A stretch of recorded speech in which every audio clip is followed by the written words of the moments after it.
Tant que tu n'as pas rencontré d'épreuve, ce que tu as, ce n'est que la foi. La fidélité, c'est lorsque la foi demeure malgré les vents, demeure malgré les tempêtes.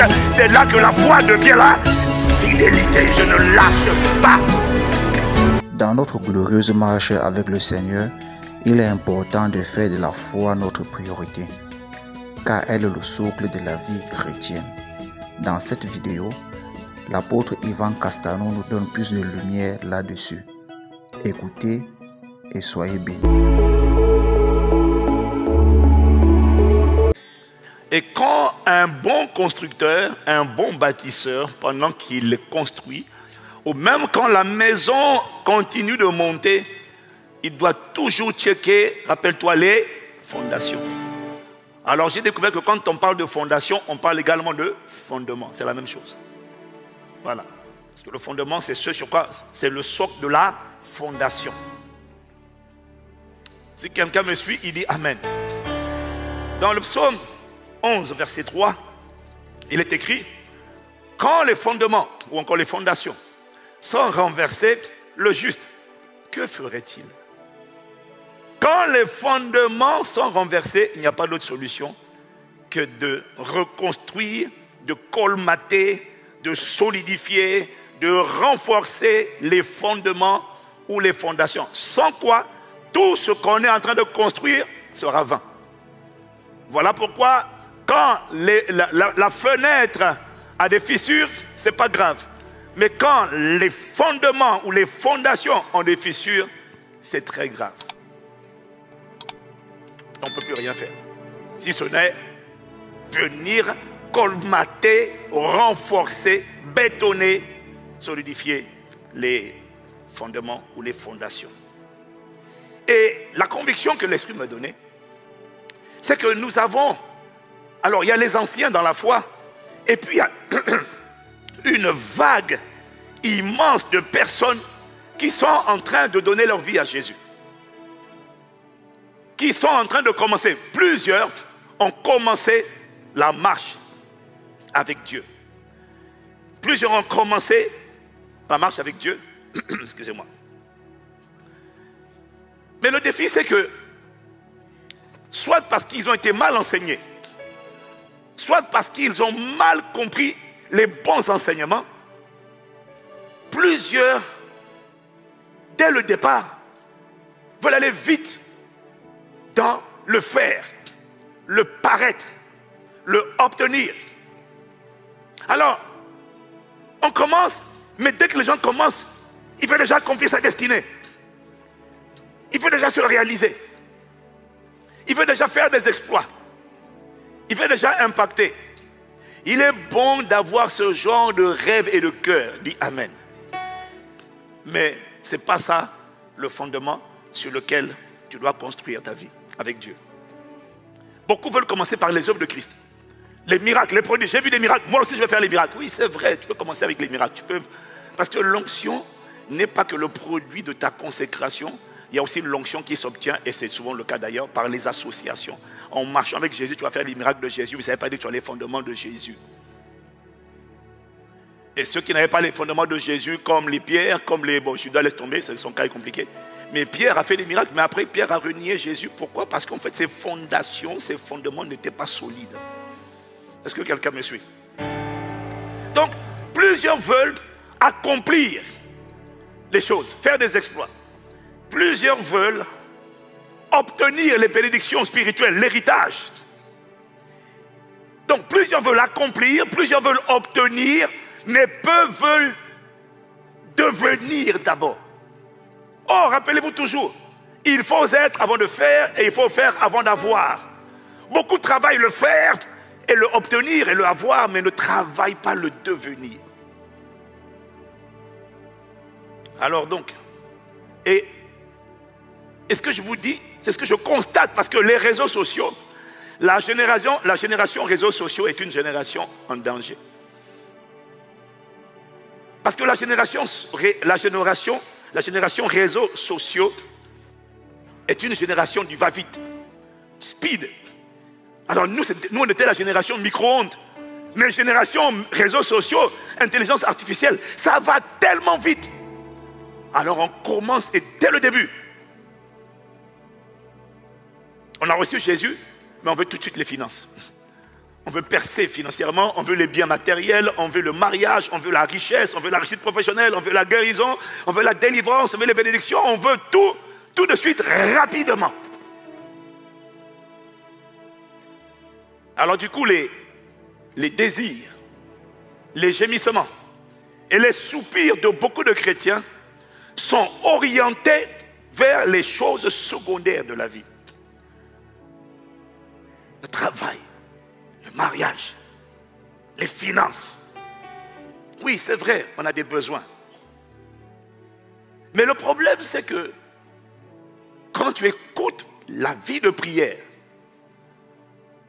quand tu écoutes les gémissements et les soupirs de beaucoup d'entre nous, et les nouveaux et même les anciens, les soupirs sont orientés vers beaucoup de choses pas inutiles, pas négligeables, mais pour Dieu qui sont secondaires et pas primaires, essentielles. Alors ça veut dire que quand on commence dans les choses secondaires, ça veut dire qu'on n'a pas le fondement. En fait, on est comme une maison. On est comme une maison sur laquelle on met l'accent sur les fenêtres. Je veux des baies vitrées. Le carrelage. Le revêtement mural. Vous voyez, à force de... Maintenant, moi aussi, je commence un peu à connaître le bâtiment. Les sanitaires, la plomberie, les meubles. Mais c'est magnifique. Le problème, c'est que si tu mets l'accent sur toutes ces choses-là et que tu négliges la fondation de la maison, le fondement de la maison, la fondation de la maison, les baies vitrées, tout ce que tu auras mis qui est joli, en fait, tout le monde se focalise sur ce qui a l'air beau et pimpant et donne un aperçu, une image de réussite. Parce que tout le monde a envie de montrer que franchement, je suis en train de réussir. Tout le monde a envie de paraître. Mais le problème, c'est que soigner les baies vitrées, les portes, les fenêtres, la toiture, la peinture, le revêtement extérieur, tout ça c'est bon. Mais si il n'y a pas de fondement, toi-même tu sais que la maison ne tiendra pas. Quand viendront les tempêtes et les vents, cette maison, cet édifice sera soufflé, mais ça ne t'arrivera pas au nom de Jésus. Si tu es là, tu dis Amen. Et c'est pour ça que l'esprit, quand tu vas sur les réseaux sociaux, quand tu écoutes tout le monde exhorte, tout le monde est motivateur. Il y a très peu de gens qui mettent en place le fondement. Tout le monde promet vraiment la rapidité, l'exaucement, la prophétie. Évidemment, on croit au ministère prophétique puisque le nôtre est prophétique. Mais il faut vraiment commencer, en vérité, il faut d'abord mettre en place le fondement. Parce qu'une maison qui n'est pas bâtie sur le fondement, quelle que soit sa beauté, je répète, quand les vents vont souffler, la maison sera emportée. Alors je veux que tu comprennes une chose. Pour un constructeur, écoute ce que l'Esprit m'a dit. Pour un constructeur, la priorité d'un édifice n'est pas sa beauté. Pour un constructeur, la priorité d'un édifice n'est pas sa beauté, n'est pas son apparence. Pour un constructeur, la priorité d'un édifice, là où il met le plus l'accent, ce n'est pas l'extérieur. Je n'ai pas dit la seule chose. En fait, je n'ai pas dit que l'extérieur, la beauté de la maison ne compte pas. Je dis sa priorité. Dis avec moi, priorité. La priorité d'un constructeur, d'un bâtisseur, ce n'est pas la beauté d'une maison, c'est la solidité, c'est la fermeté, c'est l'inébranlabilité d'une maison.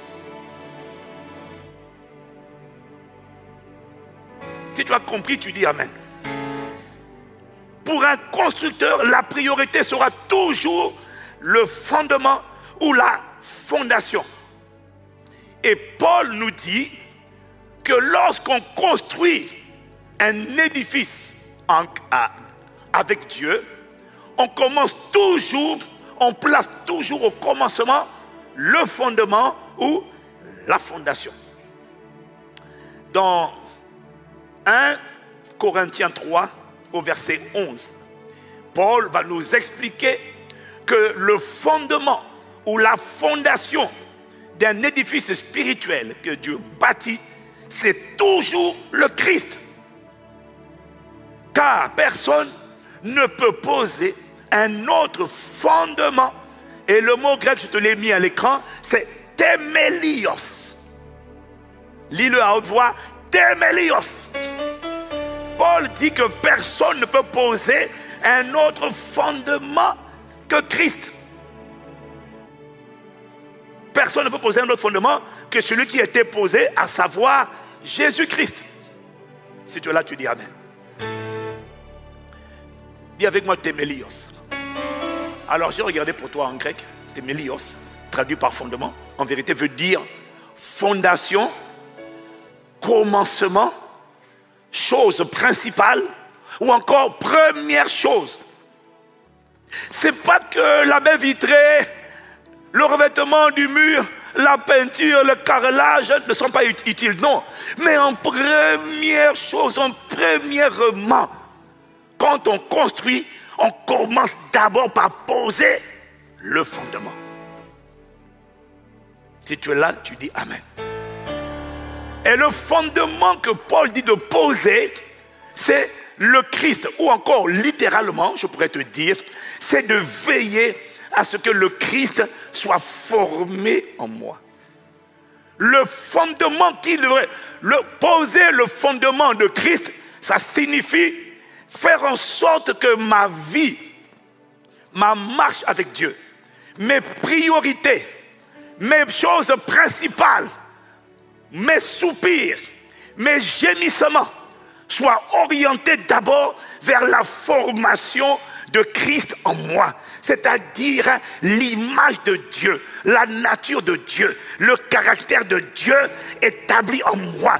Autrement dit, la priorité de Dieu pour toi, et c'est le titre de mon message, n'est pas d'abord de te rendre riche, n'est pas d'abord de te rendre puissant, n'est pas d'abord de te rendre oint, n'est pas d'abord de te marier, n'est pas d'abord de te guérir, même s'il veut te guérir, il va te guérir.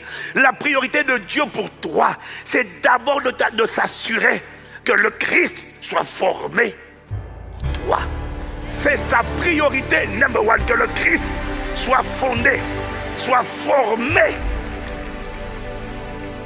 Ça veut dire quoi que le Christ soit formé? La priorité numéro 1 de Dieu pour toi, c'est que le Christ soit formé. Ça veut dire quoi? Que sa nature soit visible, que son image soit visible, que son amour à lui soit visible en toi, que sa joie à lui soit visible en toi, que sa fidélité soit visible en toi, que sa bonté soit visible en moi, que sa douceur soit visible en moi, que sa tempérance ou encore sa maîtrise de soi soit visible en moi, que sa bienveillance soit visible en moi, que son endurance soit visible en moi. La priorité de Dieu pour toi, c'est pas de te donner les choses. C'est même pas ta destinée d'abord. Parce que ta destinée ne parlera jamais, ne s'accomplira pas tant que le Christ ne sera pas d'abord fondé en toi. Parce que si le Christ n'est pas assis en toi, s'il n'est pas formé en toi, entre aujourd'hui et ta destinée, oh mon frère, il y a des géants, il y a des adversités, il y a des tentations, il y a des séductions. Satan va d'abord essayer de te séduire, de t'amener à te prosterner devant lui et de l'adorer. Et quand Satan verra que comme nous, tu refuses de l'adorer et de te prosterner, alors il va soulever des tempêtes, il va soulever des ouragans, il va soulever des vents, il va soulever des pluies diluviennes, et puis il va souffler ça sur toi. Parce que chaque fois que tu refuses de coopérer avec lui, il devient non plus le séducteur, mais il devient l'adversaire. Celui qui va te résister et te combattre. Et des choses se lèveront contre toi. Et si le Christ n'a pas été formé en toi, je te promets, entre aujourd'hui la prophétie, monsieur Joseph, et la manifestation de la prophétie, de la destinée, il y aura des puits, il y aura des prisons, il y aura des Potiphar avant la manifestation. Et si le Christ n'a pas été assis en toi, c'est facile de basculer dans le découragement, dans la dépression, dans le dégoût, dans la déception, en disant, mon Dieu, pourquoi m'as-tu abandonné? Il va falloir de la résilience. Il va falloir de la persévérance. Il va falloir de l'endurance. Il va falloir de la fermeté. Il va falloir, pas la foi, mais la fidélité. Parce que Pasteur Mohamed a bien expliqué la différence entre la foi et la fidélité. La foi, c'est ce que tu crois de Dieu aujourd'hui. La fidélité, c'est ce que tu continues de croire lorsque les vents sont contraires, lorsqu'il y a des adversités, lorsqu'il y a la maladie, lorsqu'il y a la pauvreté, lorsqu'il y a les portes fermées, espérant contre toute espérance. Tu ne doutes pas par incrédulité au sujet de la prophétie, de la promesse, mais tu restes cramponné, tu restes ferme et tu es pleinement persuadé que ce que Dieu a dit, il finira par le faire parce qu'il est capable d'accomplir ce qu'il a dit. Tant que tu n'as pas rencontré d'épreuves, ce que tu as, ce n'est que la foi. La fidélité, c'est lorsque la foi demeure malgré les vents, demeure malgré les tempêtes. C'est là que la foi devient la fidélité. Je ne lâche pas.